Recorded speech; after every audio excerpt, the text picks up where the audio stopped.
Okay, let's start this deep dive with a single, just an astonishing detail from the source material. A highly accomplished scholar, Dr. Chen Jingyuan, a man with a PhD, was sentenced to 1 year and 8 months in prison.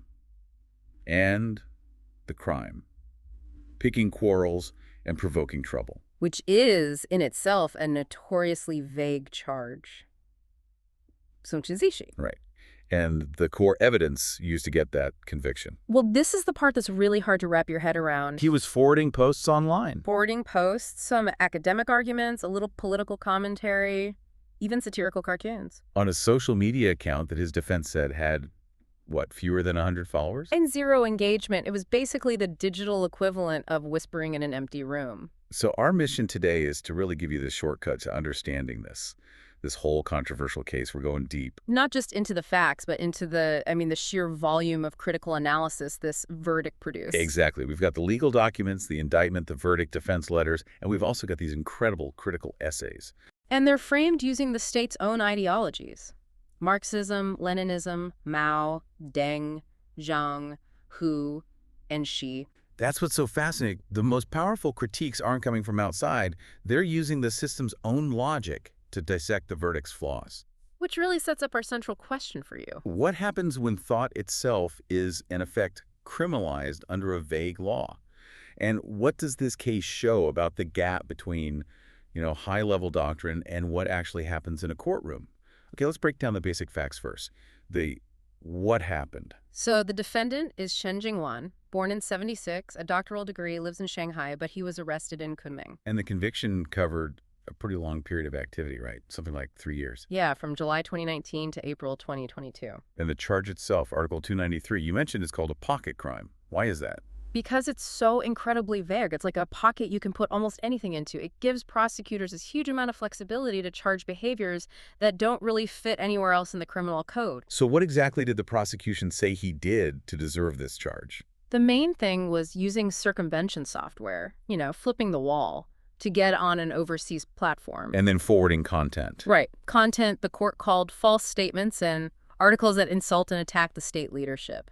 But the defense had a very different take on that. A completely different take. They argued he was just killing time or maybe having an academic discussion. They really hammered on the point that with almost no followers, his actions just couldn't have caused any real social harm. And yet, he got a guilty verdict. 1 year, 8 months, and the trial itself was held. Not in public. Non-publicly. That detail is a huge red flag for legal analysts. So let's get into the court's logic. Yeah. Or lack thereof. Well, the logic is, you could say, circular. The whole case was built on this idea that Chen knowingly, that's the key word, Mingzi spread false information. Which supposedly caused serious public disorder. Supposedly. But how could they prove serious public disorder from an account with no engagement? That's the thing. They didn't really try to prove the disorder part. Instead, they used what critics are calling the high education fallacy. What's that? The court literally used his PhD against him. They said his high level of education and knowledge meant they could just presume he knew the information was false. Wait, hold on. Yeah. So the smarter you are, the more guilty you are. The more educated you are, the easier it is to prove you had criminal intent. That is the implicit logic, and it just flips legal principles on their head. Instead of the state having to prove mens rea or guilty intent with evidence. They just assume it based on his identity. Exactly. Guilt by identity. Yeah. It's a move away from modern legal practice, and it's where the whole case starts to fall apart under scrutiny. Okay, let's unpack that because this is where it gets really interesting. We're getting into the core legal and logical flaws that critics and Chen himself just tore apart. Right. We can boil it down to 3 fatal flaws. Flaw number 1, the fictional outcome. This whole serious disorder requirement. The thing they were supposed to prove but didn't. Precisely. For the charge to be valid, the actions have to cause real-world serious disorder. The prosecution offered 0 objective evidence of this. No police reports, no data, nothing. So the court just said it happened. They did. Critics called it a phantom requirement, a legal fiction they just invented to make the conviction work. It completely violates the principle of evidence-based sentencing. And Chen, being a complex systems researcher, he actually fought back on this with science, right? This is one of the most incredible parts of the case. He argued from a purely technical standpoint that the charge was impossible. How so? He said his tiny, low-engagement activity could not possibly trigger a complex system's kinetic avalanche mechanism. Okay, break that down for us. He was basically saying his posts were like a single grain of sand on a huge beach.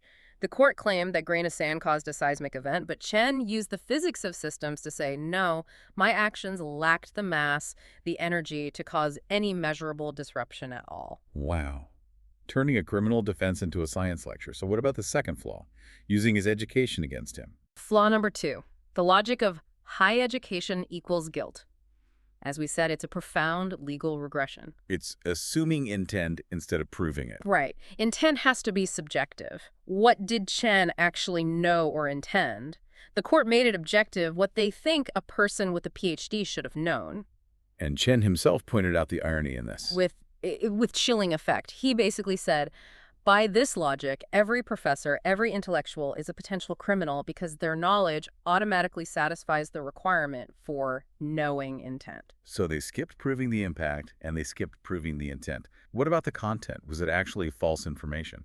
And that's flaw number 3, and maybe the most dangerous one, confusing art and opinion with false information. The court just lumped everything together. They made no distinction between a factual lie and, protected speech or art or an academic opinion. There was that example of the cartoon, the Trump kneeling she image. Exactly. Chen was punished for forwarding that, and his defense for it was fascinating. He brought up a concept from literary theory. Hermeneutic circulation. Can you unpack that for us? Sure. It just means the meaning of art isn't fixed. It changes depending on who's looking and in what context. Chen argued that a cartoon that looks critical on the surface could just as easily be interpreted as a metaphor. For what? For a leader bearing great responsibility or carrying a heavy burden. So by punishing him for it, the court wasn't punishing a fact. It was punishing an interpretation. So they weren't just punishing a lie. They were punishing potential meaning, including academic debates or economic critiques. Precisely. And that, the critics said, showed an utter lack of judicial reason. It transformed the vague pocket crime of picking quarrels into an undeniable thought crime. The legal critiques are just devastating. But what really stands out to me is this powerful internal critique. The way commentators use the party's own philosophies to show the verdict was illegitimate. This is the real heart of the matter. The system produced a result that violates its own stated goals. Modernization, rule of law, all of it. So let's go through them, generation by generation, starting with Deng Xiaoping. Okay, so Deng's theory is all about seeking truth from facts, pragmatism over dogma, decisions based on objective reality. In this case was the opposite of that. Completely. The prosecution openly admitted they didn't intend to verify the facts. Analysts said this was a terrifying return to subjectivism and formalism. Meaning? Meaning decisions based on political feelings, not reality. And sticking to empty procedures instead of seeking actual justice, the very things Deng warned against. And there's an economic angle, too, with Deng's focus on development. A huge one. Deng's mantra was, development is the absolute principle, and respect for knowledge and talent. So punishing a highly educated researcher for critique. It's seen as anti-productive. It goes against the goal of economic growth. Exactly. It alienates the very people you need to innovate and drive the economy forward. Okay, next up, Jiang Zemin's 3 represents. This was about the party representing advanced culture and advanced productive forces. How did the verdict fail that test? It failed on both counts. Advanced culture in that context means things like rationality, openness, tolerance.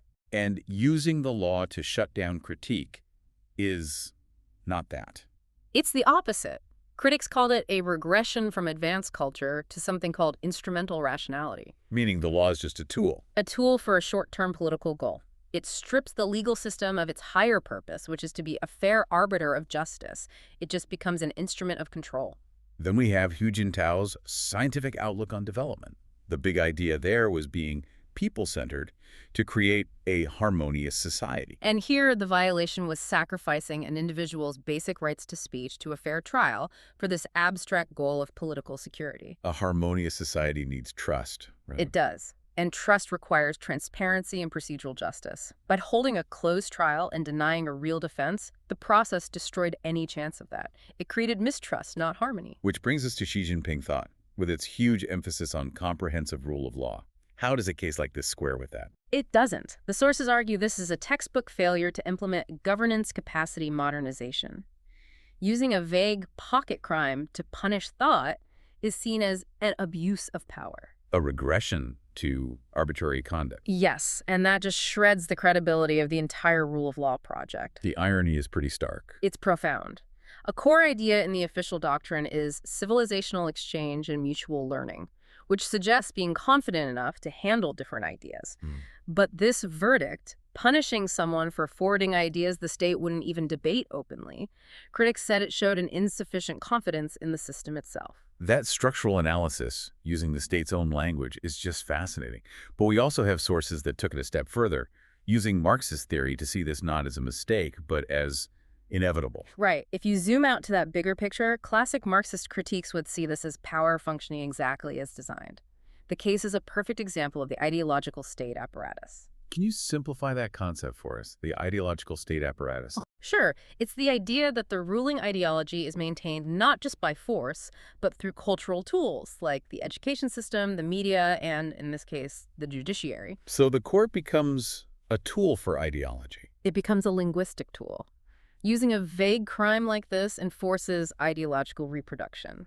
It sends a powerful, symbolic message about what you're allowed to think and share. And there's this concept of spiritual alienation, too. Yes, where Chen's own thoughts, his intellectual labor from his PhD, are basically seized by the state and turned into a criminal object. His mind is turned against him. Okay, let's bring all this back down for you, the listener. We've gone from the facts of a case all the way to high-level philosophy. But the common thread from Deng to Marx is the destruction of fair procedure. And the substitution of evidence with, really, a subjective political judgment. The most crucial takeaway here is that procedural flaw. It is. The verdict rested on presuming guilt based on identity, his PhD.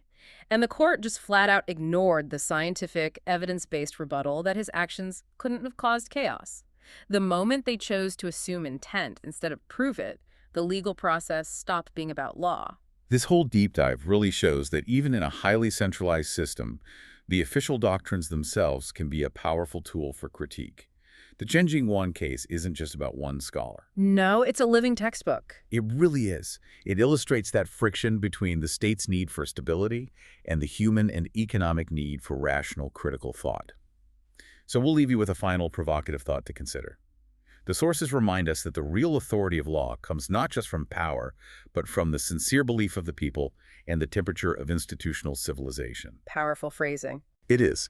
So when a highly educated person has to write a blood letter, as described in the sources, just to assert basic legal rights, what's the long-term cost to the state's authority?